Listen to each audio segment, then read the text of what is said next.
Mack Rhodes hates Georgia Tech.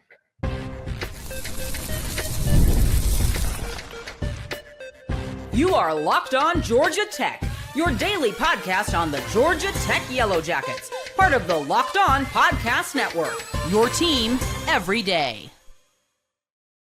What's going on? Welcome into Locked On Georgia Tech. I am one of your hosts, Caleb Johnson. Look, I'm not smart enough to have gotten into Georgia Tech, but I am smart enough to talk about Georgia Tech football. Taking this daily journey with me, covering the Yellow Jackets, is my co-host, Jarvis Davis. He's been covering Atlanta sports for the last 15 years. I want to start off by saying thank you for making Locked On Georgia Tech your first listen of the day, part of the Locked On Podcast Network, now the number one sports podcast network. We're free and available wherever you download your podcast, and wherever you go to download them, make sure you leave us a 5-star review. Anything less than I wish all of the food that you eat tastes like a plain varsity hot dog. Gross. Ugh. Locked On Georgia Tech is part of the Locked On Podcast Network, your team every day. Today we're going to get into, is Haynes King latest award finalist inclusion a sign of what's to come? What should the offensive attack look like for the Yellow Jackets against Boston College? But first, yeah, you heard me say it to start the show. Does Mack Rhodes hate Georgia Tech? Because, Jarvis, we learned the college football playoff rankings, and I thought it couldn't get worse than last week, right? Like, it can't get worse, especially when Georgia Tech didn't play, but it did. And that's with them going up in the rankings. Yeah. How does Miami jump Georgia Tech all of a sudden? And then they're in the playoff bracket as the projected conference champion when they're sitting at 7th, 8th in the conference right now, behind a lot of people who only have one loss in the conference, and they have two. So when you think about it from that standpoint, it's just so weird, man, because Mack Rhodes is ridiculous. Like, he finds ways to say something more ridiculous every week. The first week the playoff rankings came out, he said that Georgia Tech got dominated on both sides of the football against the Wolfpack. Yeah, okay. Yeah. And now he's saying that, we based on the metrics, Georgia Tech, as if he was just talking to Brent Key right there in the room, based on the metrics, you guys just don't measure up, to Miami. Because Miami's win against Notre Dame that happened 15 weeks ago is the reason why you're behind them. Sir, that didn't matter last week. It didn't. So why does it matter this week? So yeah, I demand a recount. Mack Rhodes is the athletic director for Baylor. Just found that out. Sir. Oh, that's why Utah is in front of Georgia Tech, because they have a quality loss against BYU. Yeah, that's what it is. Oh, but they got mud stomped by Texas Tech. Is that a quality loss too? Like, help me figure it out. Oh, Cal Poly was their best win. No, or was it Wyoming? Oh, like this stuff, like, the more you dig into this stuff and the more you find out about this situation, that's why sometimes I feel like I do too much research, because the more research that I do about this whole college football playoff ranking and Mack Rhodes and who he is and where he works and what conference he works for, the more questions I have and the more dumbfounded. I feel like I'm getting dumber every time these college football playoff rankings come out.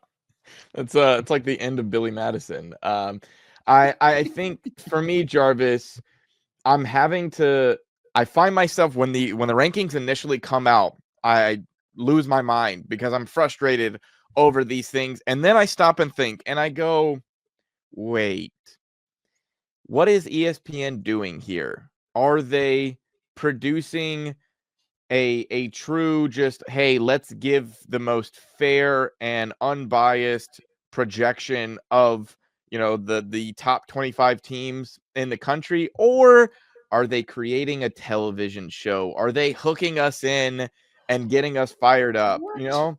No, they would Caleb, never do that, Jarvis, right? I'm ashamed of you that you would put that notion that they're trying to create great television instead of putting the teams that deserve to be in this college football playoff, that deserve to be on display. And it's all about the kids and You know, these 18 to 20, oh, no, sorry, not 18 to 22, 18 to 25-year-olds, you know, that is a wide range of, that's, you know, like 18 and 25, man, they grown. They should be in the same locker room with this guy. But anyway, that's a whole nother conversation. But, you know, so you're telling me that they're doing this on purpose? They're making us dumber every week on purpose. I'm saying that it is simply a thought to have when you come to realize of why would they make some of the decisions that don't make any sense. To your point about Miami, why would you not value a win against Notre Dame coming with Miami coming off a loss to SMU, and then a week later it's like, oh no, all of a sudden that one is important. I think back to Jarvis. I have an incredible nephew who I love hanging out with my nephew Grayson. He is an incredible kid, super smart. Every time I go over and hang out with him, he wants to play a game outside where essentially he calls it playing police, but it's where I go chase him down and I put him in some, you know, imaginary jail. And the thing that always makes me laugh is anytime I catch him and I go and I take him to the spot that we've deemed the jail, you know, he finds a key or he's unlocked something that he's able to sneak out. And he's constantly changing the rules to the game because he doesn't want to lose and he wants it to end up in his favor. And when I see Mack Rhodes, I think of Grayson and I think of, man, Mack Rhodes and this college football playoff committee, they're just going to continue to change the rules to fit what they want. They did it, obviously, a couple of years ago with Alabama and Florida State, where they had told us everything leading up, what it took for you to get in. And then, well, you know, we want to change the rules to see the teams that we want to see. And I think, Jarvis, this clearly shows that the committee wants Miami to come out of the ACC. They want them to be the sole team, I think, coming out of the ACC. I don't know if it's Carson Beck, if it's Mario Cristobal. Like, I don't know who it is that the committee just thinks Miami is the more attractive team to show to the masses, but it's insulting. You know what, man? Or how about this notion, Caleb? How about you put 2 ACC teams? Whoa. We can't be getting crazy, man. We can't. Hold on now. No. What about that concept? You want to put 8 teams from the SEC in? How about you just take Texas out? They probably got 2 more losses in them. You know what I'm saying? Oh, like, you know, they can lose to Missouri. I can see that happening. Yeah. You know what I mean? They're probably going to lose this weekend, quite honestly. Oh, yeah. Oh, yeah. Those guys up 3-16, they're probably going to take care of those guys. And then, they got Mizzou. Yeah, they can, you know what I'm saying? That can happen. And you put 2 ACC teams in the playoffs. Caleb, how about that? Nah, because that's the conference. They don't play anybody. I mean, anytime the SEC, beats up on one another, anytime Vandy has a good year, all of a sudden we've got to have this different conversation. But no, when the ACC beats up on one another, all of a sudden we don't value them unless Jarvis, they're a team like Miami who has historical significance and who has the pretty beaches and the pretty women and all the things that we want to advertise to college football fans. That then will change our minds for a school like that. Because Jarvis, I'm telling you, man, if Georgia Tech wins the ACC, I wouldn't be surprised if they find a way for Miami to fit in, but it would never go the opposite way. Man, I like how you're thinking, man. I like how your mind works. This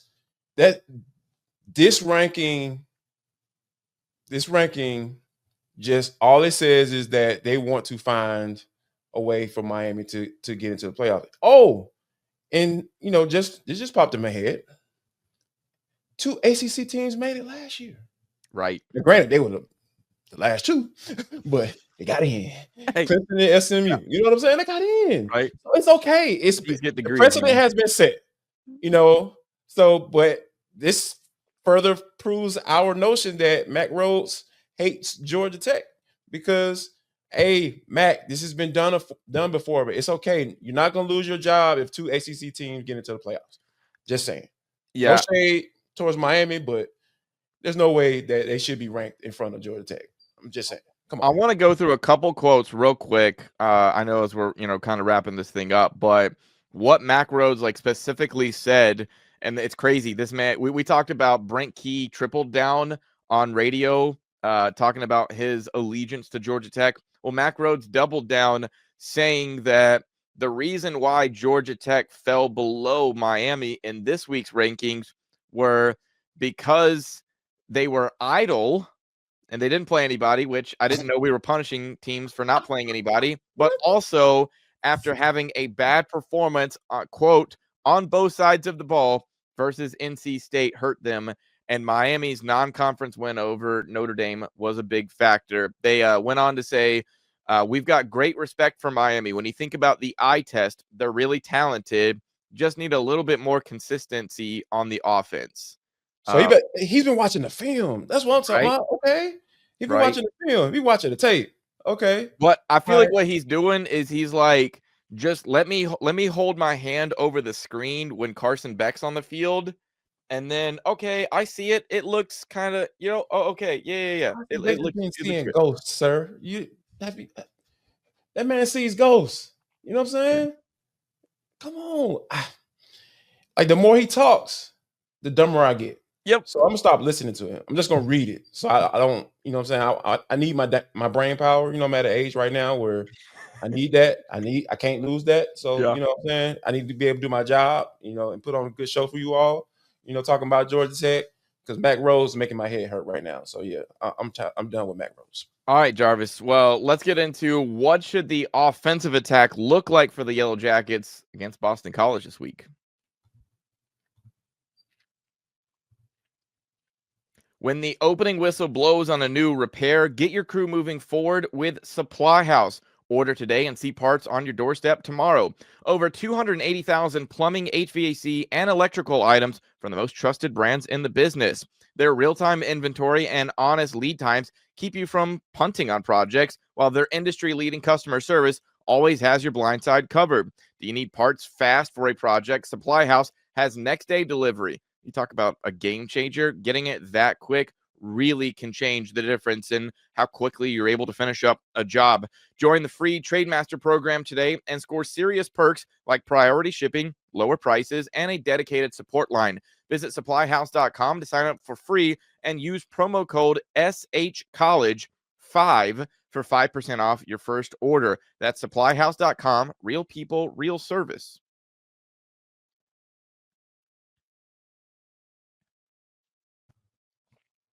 Thank you. There we go. I can talk, right? For making Locked On Georgia Tech your first listen of the day. Thank you for making Locked On the #1 sports podcast network. It's really been fun to join things, and it goes immediately to the top. A team that I believe that Jarvis and I have discussed about being the top in the ACC is the Georgia Tech Yellow Jackets, and they're heading into an opponent that is certainly not the top of the ACC, the exact opposite in Boston College, who, yikes. I mean, there's a lot of things that you can critique about this team, but it doesn't mean, Jarvis, that they can just immediately look past them. So offensively, there's going to be a lot of opportunity, I think, for Georgia Tech this week. What do you kind of specifically see as what, they need to do? I want to go back to what we talked about as far as this last 3-game stretch, that it's vital that Haynes King stays healthy.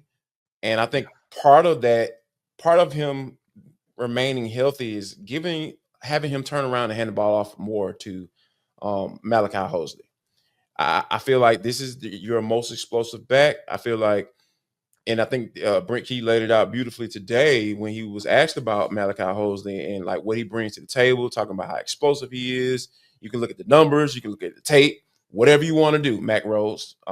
So yeah, Mack, you're gonna catch some shade, for the rest of this show. Sorry, sir. When you look at the film, you look at Malachi Hosley and what he brings to the table. He is clearly the most explosive running back you have on the field. No shade towards Jamal Haynes. I know what he's done at Georgia Tech. He's been a heck of a player since he put on that uniform. But Hosley is clearly the guy that is that game-changing type back. You can just see it. He pops on tapes consistently. And I think that Buster Faulkner should use a game like Boston College to go ahead and start ramping that up. And I think that's going to help you out in the long run, because Coach Key talked about how he wants to be able to be playing deep into playing, having four or five more games left to play versus 3, right? You know what I'm saying? So when you think about from that aspect, those are some of the things that I feel like Buster Faulkner can implement this week. And another name that I want to throw out there as well is Jordan Allen, the true freshman wide receiver. Okay, local kid. These past couple of games, like when you look at his production, he was a guy that was very productive against the Wolfpack, very productive against Syracuse. Buster Faulkner is starting to kind of slowly try to implement him into this offense, and I think he needs to continue to do that to open up this pass game a little bit, because Jordan Allen has something special about him, and I feel like once you find guys like that, you continue to feed him, and you've seen that in these past couple of weeks. How if you just look at his production and what he's been doing on the field ever since his number's been called. Yeah, I think for me, Jarvis, it's one of those. Remember being in school and the acronym KISS, keep it simple, stupid. I think for Buster Faulkner this week, it's keep it simple, stupid. And quite honestly, when you know the type of defense that you're facing is in multiple categories towards the bottom of the FBS, and I mean it's like truly shocking how they're 131st in the FBS out of 136 total schools of the number of touchdowns they've given up this season. That's just not where you want to be. I think for me, it is keeping the ball away from KP Price, who is clearly their star defender. He's the ball hawk. He's the guy who is going and getting a bunch of tackles. And so running the ball a ton is something that Buster Faulkner and this Georgia Tech offense has got to do. We mentioned, before between Hosley, and Haynes, there's got to be more than 6 rushes each for those guys. You've got to put the ball in their hands certainly more. And it helps when you've looked at how Boston College has really poorly defended the run against some other ACC opponents. They gave up 317 yards to Louisville on the ground. They gave up 226 on the ground against Clemson. Yikes. That's just not good. And I think one of the things that can kind of eliminate the whole, they only won one game, they're the worst in the conference, like you mentioned. They're giving up 35 points a game, and that's right around what Georgia Tech is averaging. They're averaging like 36 points a game. Yeah. So when you think about that aspect of it, my biggest concern, another concern of mine, is getting guys motivated for games like this. And that's why I feel like that Wolfpack loss, the one they've been sitting on for the past week and a half almost at this point, is probably good for them, for coach, from Key's standpoint. Say, hey man, we just got our butts kicked, so you can take this team lightly if you want to. And I think there was a theme today at his yesterday at his press conference, was the fact that he's like, hey, don't look at the record. Don't look at the record. He started a couple answers to certain questions from the media. Is that, hey, don't look at the record, because these guys ... they kind of replicate who Bill O'Brien is, and he talked about his connection with Bill O'Brien yesterday as well. So when you think about it from that aspect, this is one of those games where the message is going to have to be very clear. Hey guys, don't pay attention to those records. And I think that Buster Faulkner can help mitigate that by turning around and handing the ball off to Malachi Hosley, by turning around and handing the ball off to Jamal Haynes. And then you having Haynes King kind of close that bad boy out and take that time of possession and get a win and get up out of there. Yeah, I mean, last thing on this, I need Isaiah Canyon to step up more too, or just to Yeah, get more opportunities. sure. It's crazy to me that a guy of his status on this team ends a game, any game for that matter, with a singular catch. And that Yeah. was obviously the case against NC State. Like, he's just got to get the ball more. I think this is a team that can happen against, especially his physical frame, even with them having a guy like Price. Yeah, he's got to get the ball more. You mentioned though the Bill O'Brien Brent Key connection. I thought that was pretty interesting. I had no idea, and this kind of shows like my age when it comes to, Brent Key and his time at Georgia Tech. I had no idea that Bill O'Brien coached Brent Key at Georgia Tech.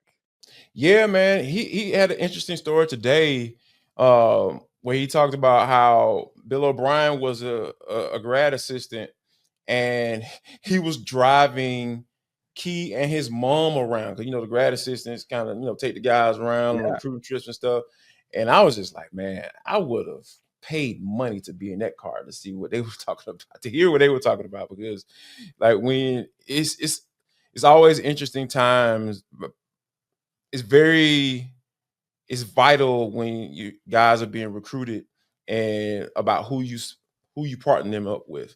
Like, it was obvious that Bill O'Brien had an effect on Key, and obviously what he saw at Tech, and for him to make the decision to go to school down here in Atlanta, it just makes a lot of sense. And it goes to show you, like, you never know who you're going to be connected with, and for those guys to go on to be head coaches at Power Four schools, and Bill O'Brien to be a head coach in the NFL, and those guys have a very strong bond, and it's pretty cool to see, because like the connections in the coaching world, because there's nothing that happened by chance in the coaching world. Right. just look at that. If you don't believe me, just look at that Valdosta State coaching staff in the last 10 to 15 years, and you'll be amazed. You'll be amazed. I thought it was cool. The one thing that Bill O'Brien in his statement today about Brent Key that he kept referencing that shouldn't shock anyone, Bill O'Brien kept calling Brent Key tough. And he was talking about how when he was at Georgia Tech as a player, the reason why guys rallied around him is because he was tough. Sound familiar to someone else? Someone else who was also an award finalist, Haynes King, the latest award finalist inclusion. Is that a sign of what's to come? The NBA is back, and there's no better place to get on the action than FanDuel, the official sports betting partner of the NBA.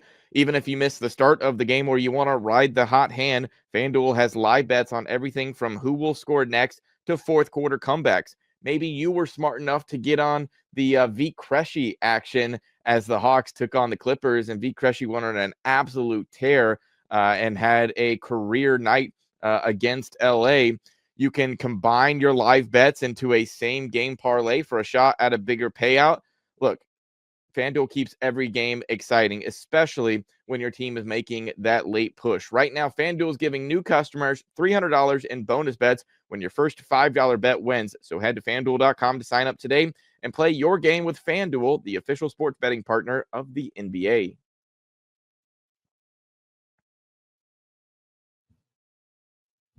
All right, Jarvis, we learned in the last 24 hours that Haynes King can add an additional semifinalist to, kind of the list of things that I expect will be coming. I think he should be in the conversation for the Davy O'Brien. Obviously, the Heisman is going to be the big thing, but the Maxwell Award is what has announced him as a semifinalist for their award. What are you kind of thinking as Haynes King kind of continues to get these additions to the belt? It's a good start to, a guy that's leading his team in rushing, and he's the leading passer on this team, a guy who has 14 rushing touchdowns, which is second in all of college football. Yeah, it makes sense for him to be a semifinalist. And, I feel like he should be a finalist. Now, is he going to be a finalist? Not quite sure. But in my eyes, based off of what I've seen, looking at the film and looking at the game, Mack Rhodes, I believe he should be a finalist for the Maxwell Award. Yeah, I'm about to throw shade. Yeah, for 30 minutes, bro. You only got 5 more minutes, Max. So I know you're listening because it's clear that you're not watching the football game. So you trying to listen to Locked On Georgia Tech so you can get the up on us. You know what I'm saying? I get you. I get you. Yeah, I think the Maxwell Award has done something interesting in years past where sometimes it coincides with the Heisman Trophy winner, and sometimes it essentially, to some extent, serves as a consolation prize or, Sure. a guy that this select group of sportscasters, sports writers, and head coaches, how they see things differently than the Heisman Trophy voters. Ashton Genty won this award last year when Travis Hunter went on to win the Heisman. You've seen Michael Penix Jr. win this award in years past. But then, as I mentioned, like you've had guys who they won the Maxwell, they also won the Heisman. It's usually just because they were that head and shoulders. Henry, Lamar Jackson, Baker Mayfield. Yeah, it's a pretty long list. Yeah. Yeah, for sure. So I think it's a good litmus test for Haynes King testing the waters. I think if he makes it as a finalist for the Maxwell Award, then you would feel good about his opportunity of being in New York for the Heisman Trophy. But I mean, as we've kind of spoken about before, like Haynes is going to have to show the folks something here in the next couple of weeks that gives them that reason to bump him up from where he's been. And so I don't necessarily know that he could do anything against Boston College that gets him in that conversation. But I mean, putting up some big numbers would certainly help out. I mean, as you mentioned for Mack and, him saying that, oh, things were so rough for Georgia Tech on both sides of the ball. I mean, I think 500 yards of total offense for Haynes King alone between the passing yards and the rushing yards. As a quarterback. Yeah, like maybe that. So rough. So hard. Maybe that should put you in that conversation. We'll see how it ultimately unfolds, but I found this interesting. It was a good sign, that a step in the right direction for Haynes King to be included in this award. That it's got a lot of quarterbacks and a lot of options. Even if I keep seeing these Heisman odds, man, with FanDuel, and I'm racking my brain harder and harder every time. Especially as just the randoms keep finding their way above Haynes King. You know what, man? And I thought it was interesting that you said that, he'll know you know what he can do with Boston College. I feel like if he goes out and has a dominant game, if you go out there, rush for a couple touchdowns, throw for about 3, like a 5 touchdown game, that can make some noise. That can get some guys' attention, like Mack Rhodes, hopefully, maybe, possibly, because stats, metrics, those are the same thing, right? Or are those different too? Or is that another, gauge as to how they, rank the guys? Like, there's stats, then there's metrics, then there's film, the tape, eye test, it's just so many things. It'll be something different next week. So it probably doesn't matter, right? It'll probably switch it up. But yeah, man, all in all, I feel like every week, regardless of opponent, is going to matter for Haynes King individually. Not to say that he's concerned about that, because he's the ultimate team player. When you're talking about being molded in the image of your coach, like this team has been molded in the image of Brent Key. Brent Key is a tough guy. He's a solid guy, straight shooter. Haynes King is exactly that. Anytime you're talking about texting your coach, like, yeah, I'm just peeing a little blood, you know what I'm saying? That's a little bit. No big. All good over here, coach. Like that's a pretty tough statement to make, to be able to say. So, but yeah, all in all, this game against BC, it does matter for him as an individual. When you come down to the end of the year and they're trying to figure out who's going to be the finalist, which I think he should be. He's played well enough throughout the season to not be scrambling trying to get into these conversations. But yeah, I feel like BC is the start. It's the start of making his case, and I feel like there are some numbers he can put up to to be a finalist like he should be. Yeah, I'll say this. Fernando Mendoza got a lot of help this past week from a not so impressive throw, but an insanely impressive catch. And so, that's the thing I think you've got to look at for the Georgia Tech wide receivers is, who could potentially help Haynes out with such an eye-catching grab that it's cycled all around on SportsCenter. And it gets, because I feel like Mack Rhodes must have one channel. It's ESPN. And if it doesn't come across his channel on ESPN, he's not paying attention. Yeah. And so, I think for him, like if he sees the top 10 sports play, then maybe that would be enough to be like, oh, maybe I should look at Georgia Tech a little bit differently. I don't know. We'll have plenty of time to hopefully hear some better decision making from Mack going through the rest of this end of the regular season. But that'll do it for this episode of Locked On Georgia Tech. Tomorrow we're going to get into a crossover episode and get to see from the Boston College perspective and how they're viewing their season and their matchup against the Yellow Jackets. Make sure you subscribe on YouTube and anywhere you listen to podcasts for free. Follow us on social media, Locked On Georgia Tech.